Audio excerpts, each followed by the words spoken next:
Kareem Ali TV. Been gone for a while, um, but had to come back and talk about the fight tonight between Iron Mike Tyson, Mighty Mike Tyson, the baddest man on the planet, versus Roy Jones Jr., pound for pound, king, one of the greatest fighters of all time, two of the greatest fighters of all time. In about 2 seconds, Kareem Ali will begin to speak. Listen. Now, this is a fight that it's something that I always wanted to see. I wanted to see it in my youth. And let's go back to 2003. Roy Jones Jr. stepped up from middleweight to the heavyweight division. He went to some other divisions since then. He was light heavyweight. He went to the heavyweight division and defeated John Ruiz. At the same time, Mike Tyson had just got destroyed by Lennox Lewis, showing no speed at all. I believe he had a comeback fight against Clifford Etienne around that time, if my memory serves correctly. And it was a fight then it was supposed to happen between Mike Tyson and Roy Jones Jr.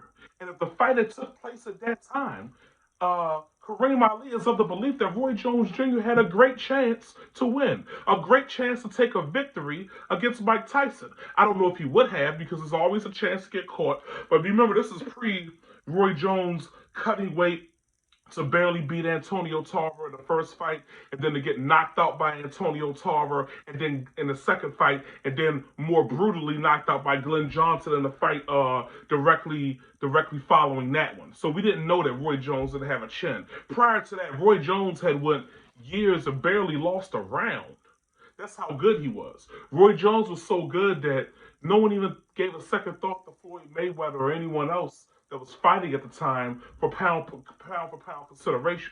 Mike Tyson had a different road. He was no longer the Mike Tyson of old. The 80s were over. The post-prison Mike Tyson was still terrifying, but gone was the superior technique that he had that allowed him to fight in that particular fashion. So let's be fair. The night that Roy Jones fought John Ruiz, I feel like the officials really helped Roy by not allowing John Ruiz to pose the same type of roughhouse tactics that got him victories against other fighters like Evander Holyfield. But so I didn't think Roy Jones was going to win going into that fight. I was really impressed with what I saw, and he had a chance against Mike Tyson because of his speed and athleticism. Tyson at the time, his speed and athleticism and his reflexes had declined. Um, but I don't usually think anybody could beat Mike Tyson. I wasn't really sure if Roy Jones could have dealt with the pressure of Mike Tyson. That's what made it a compelling fight. Around the same time, maybe a year or so later, James Lights Out Tony destroyed Evander Holyfield when he stepped to heavyweight. So the skills of some of these smaller guys on a high level. But the fight tonight, very interesting. These two, I'm not expecting to see Mike Tyson from 1988. That Tyson beats any version of Roy Jones. I'm not expecting to see the Roy Jones of the year 1998, the year 2000, the year 2001, when he was an apex predator in every division that he competed in at the time. But I always want to see a very focused Mike Tyson. The last time we saw him against Kevin McBride, he didn't have the conditioning, and he just wasn't he didn't prepare himself properly. Roy Jones has been fighting, that was 2005. Roy Jones has been fighting all the way up till 2018. And in boxing, we usually take the guy who's been the more active fighter.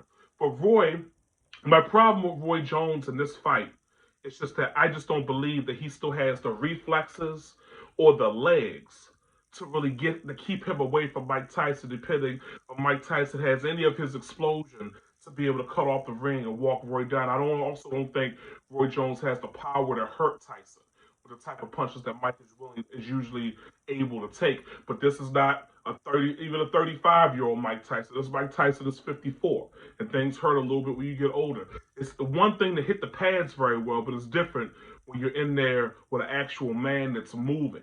But I've seen Roy take too many horrible knockdowns. So Mike Tyson's power, his punching power, the last thing to go for any fighter is uncanny. So if he's able to connect, if he's able to hit Roy, I just don't see Roy being able to succumb to the type of pressure and the type of onslaught that Mike Tyson will bring, the type of intensity he brings in hunting down his opponent and annihilating them with bad intentions in every punch. It's just very hard for me to say. If Roy could drag Tyson into later rounds, if Roy Jones can survive the first 3 or 4 rounds, against Tyson. Maybe his energy slips. Maybe he'll be able to pop shot him and pick him off. But I just haven't seen the mobility of Roy Jones to be able to sustain that. So I just think he'll eventually succumb to the pressure of Tyson to get caught and get knocked out tonight. Exactly what I want to see. I'm just going to be honest. I want to see Roy get fucked up. I need Mike. I need Mike. I don't know what to say. I shouldn't even be excited about a 54-year-old fighter and a 51-year-old fighter taking the ring, but Kareem Ali is. And Kareem Ali doesn't. I don't care that much about sports anymore, but when it's Iron Mike, I used to have a pit bull named Mike Tyson. So it is what it is. So looking forward to it. See you there, fight fans. I'll be talking about it tomorrow. I'll give you my reactions after the fight as to what I thought happened. But very excited. Two of the greatest fighters of all time, and I really can't wait to see Kareem Ali TV.